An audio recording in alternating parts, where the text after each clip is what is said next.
ابو حمید رضی اللہ عنہ نے اپنے ساتھیوں کے سامنے بیان کیا کہ نبی کریم صلی اللہ علیہ وسلم نے رکوع میں اپنے دونوں ہاتھ گھٹنوں پر جمائے۔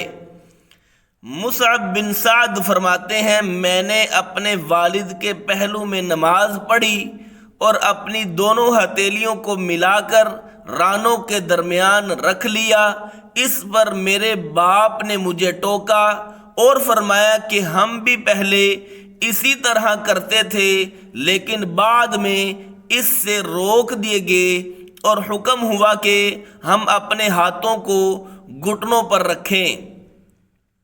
حذیفہ بن یمان رضی اللہ عنہ نے ایک شخص کو دیکھا کہ نہ رکوع پوری طرح کرتا ہے نہ سجدہ، اس لیے آپ نے اس سے کہا کہ تم نے نماز ہی نہیں پڑھی، اور اگر تم مر گئے تو تمہاری موت اس سنت پر نہیں ہوگی جس پر اللہ تعالی نے محمد صلی اللہ علیہ وسلم کو پیدا کیا تھا۔ ابو حمید رضی اللہ عنہ نے اپنے ساتھیوں سے کہا کہ نبی کریم صلی اللہ علیہ وسلم نے رکوع کیا، پھر اپنی پیٹھ پوری طرح جھکا دی۔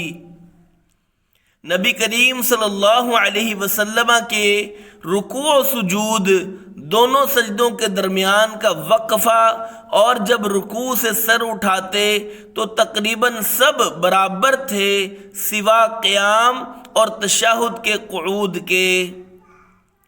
نبی کریم صلی اللہ علیہ وسلم رکوع اور سجدہ میں سبحانک اللہم ربنا وبحمدک اللہم اغفر لی پڑھا کرتے تھے۔